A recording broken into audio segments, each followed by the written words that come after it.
joint moral rights and collective entities.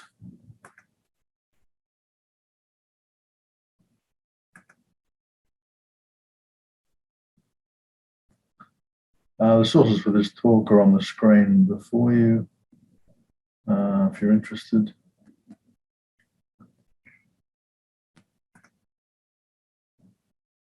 The initial key concept I need to introduce here is joint action, offering a fairly basic account I've developed in more detail elsewhere, but roughly speaking, joint action consists of multiple individual actions that are performed interdependently and that are a means to a collective end, whereby a collective end I simply understand as a shared interdependent end, an end that each of the participants has, but each has interdependently with the others.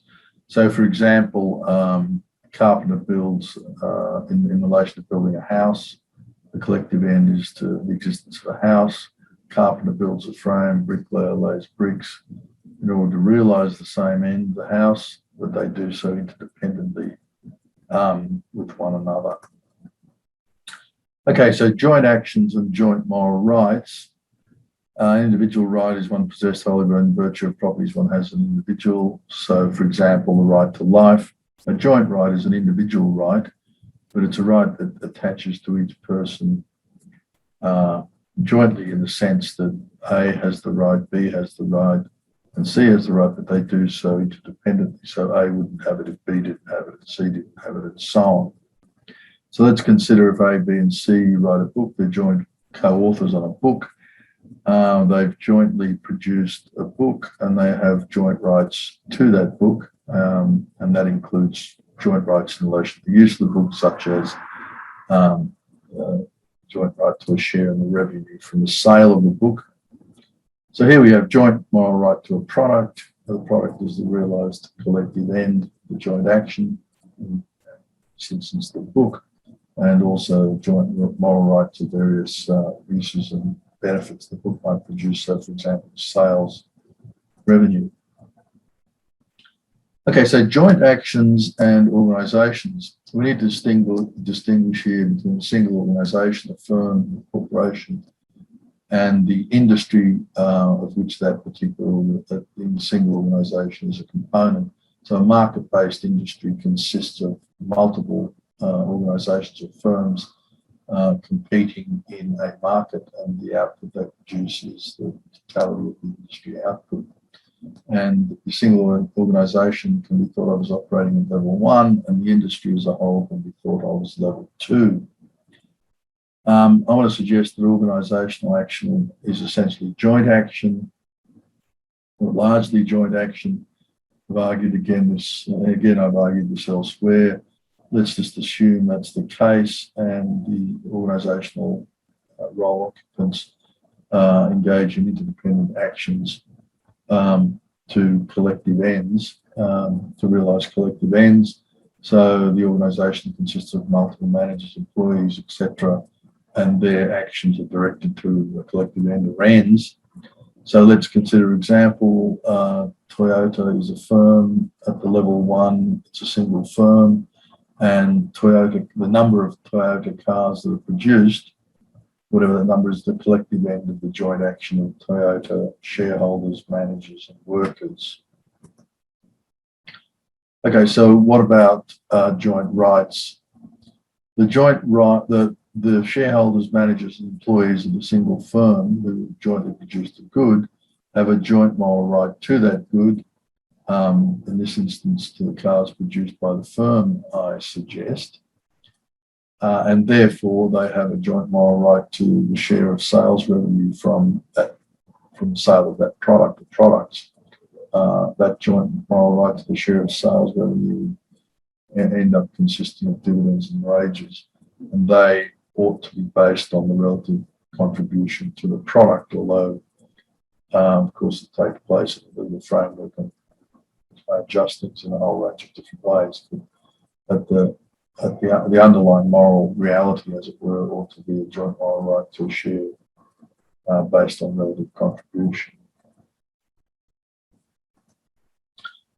Okay, so joint actions and market-based industries. So let's switch to the level two, the industry level, where the level at which all these firms are competing with one another. The quantum of goods produced at level two is, that is by the whole industry. That's the sum of the goods produced by the Toyota plus Ford plus General Motors. So all the cars produced by Toyota and the joint action of Toyota, all the cars produced by Ford, the joint action of Ford and sort of the members of Ford, their joint action, the members of Toyota, their joint action produced Toyota cars. Likewise for General Motors cars, the number of General Motors cars produced by the joint action of members of General Motors, that is to say the managers, shareholders, and workers. So I want to suggest that normatively, and I've argued this in detail elsewhere, normatively speaking, the collective end of the combined joint actions, the three joint actions as we, in our example, of the multiple competing firms in the car industry, that is the collective end of the level two, at the level two, the industry level, collective end is an adequate supply of cars for the consumers, an adequate supply of cars of reasonable quality at a reasonable price and produced under conditions of free and fair competition. Okay, so now I need to introduce one of two key theoretical notions. I've spelled this notion out in more detail elsewhere again. Let me just briefly introduce it here. Multi-layered structure of joint actions. So let's consider a case of Toyota, Ford, and GM. So you've got the joint action of the members of Toyota, the joint action of the members of Ford, and the joint action of the members of GM. So you've got three single firm level joint actions. But each of these is an action element of a level two joint action, namely the joint action at the level of the entire car industry. And the collective end of this level two industry joint action, which consists of the three joint actions of the single organisations, collective end of this level two industry joint action is an adequate supply of cars produced under conditions of free and fair competition. So you've got the joint action of Toyota, the joint action of Ford, the joint action of GM. They're single joint actions with their own specific collective ends. However, in combination, when those three joint actions are directed to a further collective end, which is not the collective end of each or any of those individual joint actions, it's the joint action of the combination. That is the adequate supply of cars produced under conditions of free and fair competition, as per the normal account of markets that I elaborated in the last slide. Okay, now let's look at how things pan out in terms of joint rights. So at the level of the industry-wide quantum of cars and the sales revenue derived therefrom, that is the total industry-wide sales revenue, Toyota, Ford, and GM have a joint right to a share of that total of industry-wide sales revenue, based on the relative contribution to the total number of cars produced industry-wide. So Toyota has a right jointly with Ford and GM to a share in the total revenue of the car industry. Of course, each firm's share of the total industry revenue is determined by a market mechanism, and that would be reasonable and fair if the market operates under conditions of free and fair competition.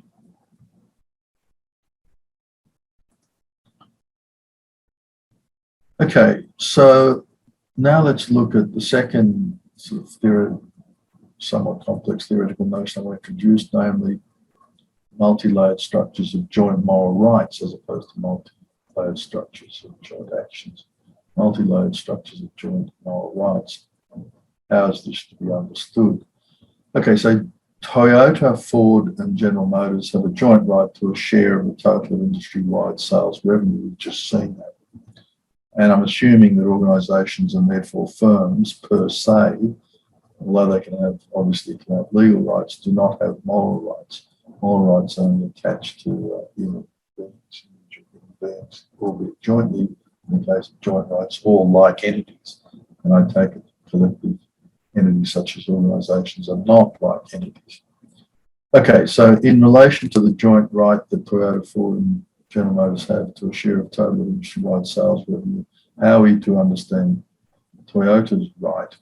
Obviously, this is a prima facie or notional right. It needs further analysis given my projection of rights, moral rights that attach to collectives per se.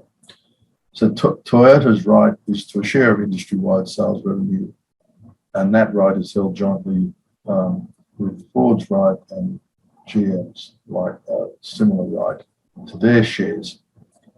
This is to be analysed. Toyota's right is itself to be analysed as a joint right. It is a joint right, but it's a joint right that attaches to a plurality of persons. The plurality of persons being Toyota's shareholders, managers, and employees. That is, the persons who produced Toyota's cars.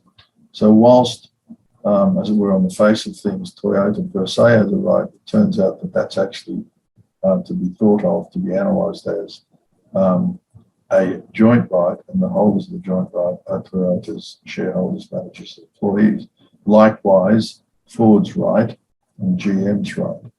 Those rights are in each case a joint right, and the persons who have that joint right are respectively the Ford's managers, shareholders, employees, and in the case of GM's right, GM's managers, shareholders, and employees. Okay, so the upshot of this is as follows. At level one, the single level of a single firm, there's a joint right of Toyota's shareholders, managers, and employees to a share of Toyota's sales revenue.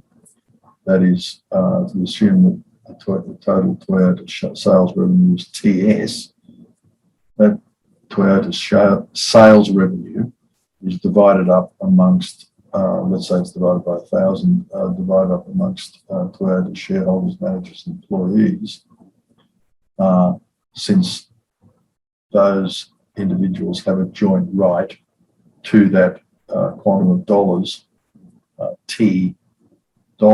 TS. Likewise, Ford's members have a joint right to the sales revenue Ford generates, and so on for GM likewise.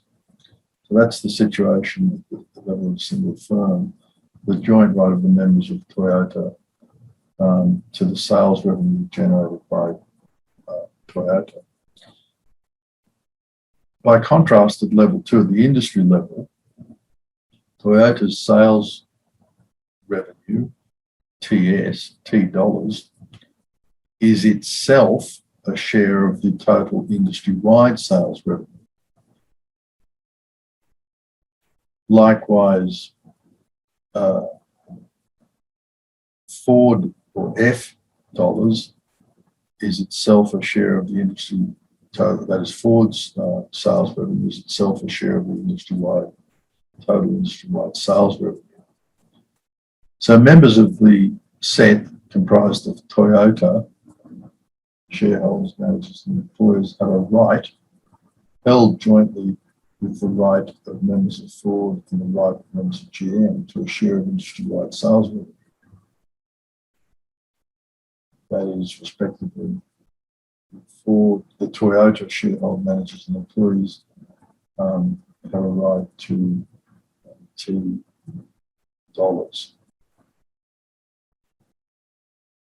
Members of shareholders, managers, employees of Ford the right to F dollars and so on.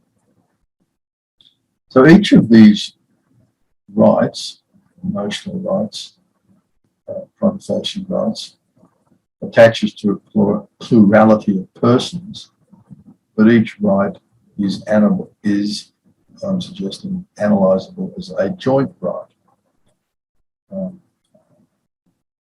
Specifically in the case of Toyota, the Toyota shareholders, managers, and employees have a joint right to Toyota dollars, which is itself interdependent with members of Ford having a joint right to Ford dollars and so on. So you've got the joint right of Toyota, Ford, and GM to a share in total industry-wide sales revenue, but that individual component of that joint right, that is Toyota's right to a share, is actually analysable as a joint right, and that joint right is, as we've seen, that joint right is the right of the shareholders, managers, and employees of Toyota, and that joint right is one that exists interdependently with the similar joint right of the members of Ford and the right, joint right of the members of General Motors. So the result of this, the significance of this is that all of the moral rights in play, and specifically all the joint moral rights in play, attached to individual human beings, that is shareholders or employees, managers of these car companies, and therefore the need to attach moral rights to collective entities, that is firms such as Toyota, is obvious. There's no need to do that. And that is presentation.